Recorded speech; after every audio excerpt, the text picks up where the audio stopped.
ఆంధ్రప్రదేశ్‌లో కూటమి ప్రభుత్వం ఏర్పడక ముందు తెలుగుదేశం నాయకులు, మన జన సైనాధిపతి పవన్ కళ్యాణ్ గారు విశాఖ ఉక్కు కర్మాగారం దాన్ని ప్రైవేటీకరించడానికి వ్యతిరేకంగా మేము అది జరగనివ్వము. జగన్మోహన్ రెడ్డి అసమర్థుడు అవటం వల్ల అది ప్రైవేటీకరణ జరుగుతుందని నానా రభస చేయటం జరిగింది. మన పవన్ కళ్యాణ్ గారు పోయి అక్కడ వాళ్ళు సమ్మె చేస్తుంటే కార్మికులు వాళ్ళకి సంఘీభావంగా ఒక పెరేడ్ లాగా పోయి అక్కడ వాళ్ళకి కాసేపు అక్కడ కూర్చొని వాళ్ళతో మాట్లాడి రావటం. ఈ గందరగోళం అంతా చేశారు. ఇప్పుడు రీసెంట్‌గా సెంట్రల్ గవర్నమెంటు, కేంద్ర ప్రభుత్వము విశాఖ స్టీల్ దాన్ని ప్రైవేటీకరణని మేము విరమించుకోలేదని స్పష్టంగా తెలియజేయటం జరిగింది. అంటే ఆహ్, అక్కడ పనిచేసిన ఒక కార్మిక సంఘ నాయకుడు, అతను రిటైర్ అయ్యారు. ఆయన శ్రీధర్ రెడ్డి అని ఆయన రాసిన ప్రశ్నకి జవాబుగా అక్కడ ఆహ్, మనకి ఉక్కు గనుల శాఖ నుంచి వచ్చిన రిప్లైని బట్టి మనకు తెలుస్తుంది. అయితే మొన్న కూటమి ప్రభుత్వం ఏర్పడిన తర్వాత విశాఖ ఉక్కుకి సంబంధించి 11,440 రూపాయలు నిధులు మంజూరు చేయటం జరిగింది. అవి మేము విశాఖ అభివృద్ధి కోసం మాకు కేంద్రం నుంచి నిధులు తీసుకొచ్చాము.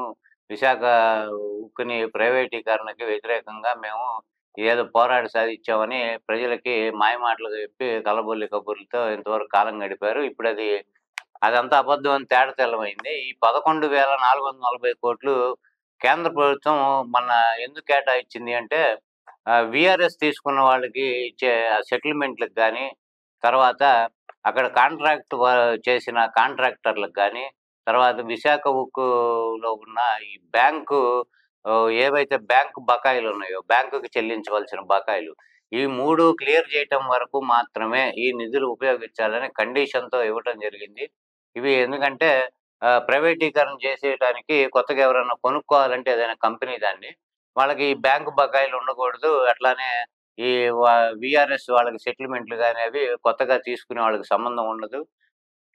అలానే అక్కడ కాంట్రాక్ట్ వర్కులు చేసిన వాళ్ళకి గాని, వాళ్ళకి ఈ చెల్లింపులు ఇవి ఇంతవరకు జరిగినవి కాబట్టి ఆ వర్కులు, అవి కొత్తగా ఎవరు తీసుకునే ప్రైవేట్ సంస్థకి అది సంబంధం ఉండదు కాబట్టి, కేవలం ఈ బకాయిలు ఇవి చెల్లించటం వరకే అవి ఇవ్వటం జరిగింది.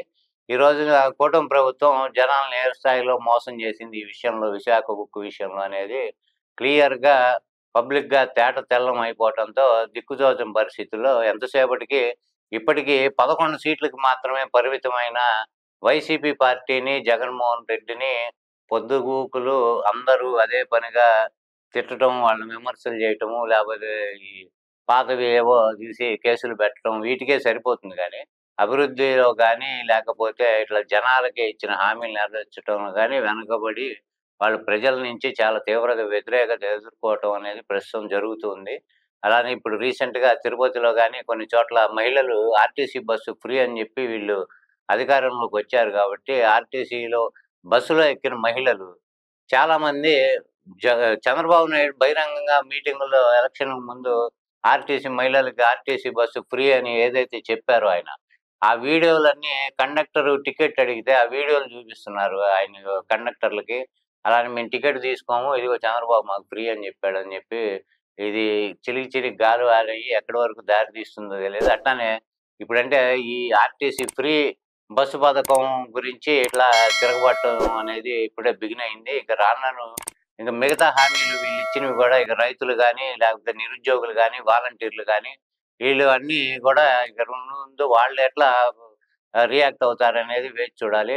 అసెంబ్లీ సాక్షిగా మన నారా లోకేష్ గారు మొన్న వాలంటీర్లు అసలు జీవోలనే దొంగ జీవో ఏదో ఆయనిచ్చింది. వాళ్ళసలు దీనిలోనే లేరు. జగన్మోహన్ రెడ్డి వాళ్ళని మోసం చేశాడని చెప్పడం జరిగింది. కానీ అదే కూటమి ప్రభుత్వం మన సెప్టెంబర్‌లో వచ్చిన కృష్ణా వరదల సందర్భంగా వాళ్ళు ఒక సర్క్యులర్ ఇచ్చి దానిలో సచివాలయ ఉద్యోగులు, మన ఎంఆర్ఓ ఆఫీస్‌లో ఉన్న ఉద్యోగులు గాని, అట్లానే వాలంటీర్లతో సహా ఈ ప సహాయక చర్యల్లో పాలుపంచుకోవాలి. అలా ఇది మ్యాండేటరీ వాళ్ళు పాలుపంచుకోవాలనేది క్లియర్‌గా అందులో జీవోలో వాళ్ళు మెన్షన్ చేశారు అప్పుడు ఆర్డర్‌లో. అయితే వాలంటీర్లు వీళ్ళకి రికార్డుల్లో లేనప్పుడు వీళ్ళు వాలంటరీ వ్యవస్థని ఎందుకు వాడుకోవాల్సొచ్చింది? ఎందుకు వాళ్ళ గురించి జీవో ఇవ్వాల్సి వచ్చింది అనేది కూడా వాళ్ళు క్లియర్‌గా చెప్పాలి. ఈ విషయంలో లోకేష్ అసెంబ్లీ సాక్షిగా దొరికిపోవడం జరిగింది. ఇక తర్వాత మొన్న అసెంబ్లీలో ఆయన మాట్లాడుతూ పొట్టి శ్రీరాములు గారి జయంతి సందర్భంగా ఆయన నేను పొట్టి శ్రీరాములు గారి పేరు నెల్లూరు జిల్లాకి పొట్టి శ్రీరాములు గారి పేరుని నేనే ప్రతిపాదించింది. నేనే చెప్పింది. నేనే ఆ జిల్లాకి పేరు పెట్టడానికి నేనే అంటే ఈయనగ ఏది జరిగినా లోకంలో మంచంతా నా వల్లే నేనే అని చెప్పుకోవడం అలవాటు కాబట్టి, పొట్టి శ్రీరాములు గారి పేరుని నెల్లూరు జిల్లాకి పెట్టింది నేనే అని అసెంబ్లీలో బాహటంగా అసలు ఏ మాత్రం నిస్సిగ్గుగా ఆయన అబద్ధం చెప్పడం జరిగింది. ఇది 2008 సంవత్సరంలో జూన్ 4వ తారీఖున వైఎస్ రాజశేఖర్ రెడ్డి ఆయన ప్రభుత్వంలో ఆయన జీవో ద్వారా గెజిట్‌లో ఆయన నెల్లూరు జిల్లాకి పొట్టి శ్రీరాములు పేరు పెట్టడం జరిగింది. అది గూడా ఈయన ఖాతాలోనే యేసుకొని నేనే దానికి ఆ నెల్లూరు జిల్లాకి ఆయన పేరు పెట్టడం జరిగిందని ఒక వర్గానికి గాని, ఆంధ్రప్రదేశ్ ప్రజలను గాని మోసం జేయడానికి అసెంబ్లీ సాక్షిగానే పచ్చాబద్ధం ఆడటం మనం చూసాము. ఇలానే ఈ పథకాలు గాని ఇవి ప్రజలు మునుముందు మిగతా ఈ గ్యాస్ సిలిండర్‌లు గాని, నిరుద్యోగ భృతి గాని, రైతులకు ఇచ్చిన రైతు భరోసా గాని, ప్రతి పిల్లవాడికి ఇంటికి 15,000 చొప్పున వాళ్ళు నీకు 15, నీకు 15, నీకు 18 అని చెప్పింది గాని, తర్వాత 50 ఏళ్ళు పైబడిన ఆడవారికి 1500 నెలకి ఇవ్వటం గాని, ఇటువంటివన్నీ వాళ్ళు కూడా తిరగబడి ఒక రకంగా వాళ్ళు ఏమాత్రం ఇట్లా నిరసన వ్యక్తం చేయటం రోడ్ల మీదకొచ్చి జరిగితే, కూటమి ప్రభుత్వం పరిస్థితి ఒకసారి ఆలోచించుకొని దానికి తగ్గట్టుగా ఏమేం చేయగలము, ఏం చేయలేము అనేది ఆలోచించుకొని, తెచ్చిన అప్పుల్ని గూడా ఇప్పుడు ఉన్న రెవెన్యూ ఇన్‌కము ప్లస్ తెచ్చిన అప్పులు ఆల్రెడీ 1,40,000,00,00,000 అప్పులు తేవటం జరిగింది 10 నెలల కాలంలో. ఇవన్నీ సద్వినియోగం చేస్తున్నారా లేదా అనేది ఒక ట్రాన్స్‌పరెన్సీ ప్రజలకుండాలి.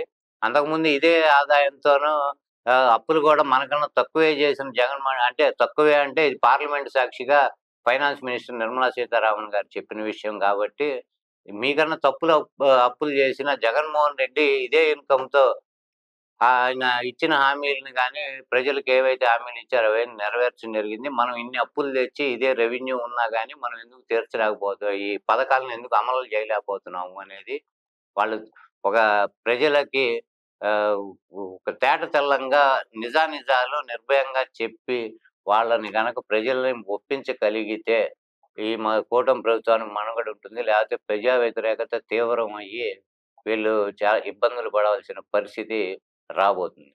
జై హింద్.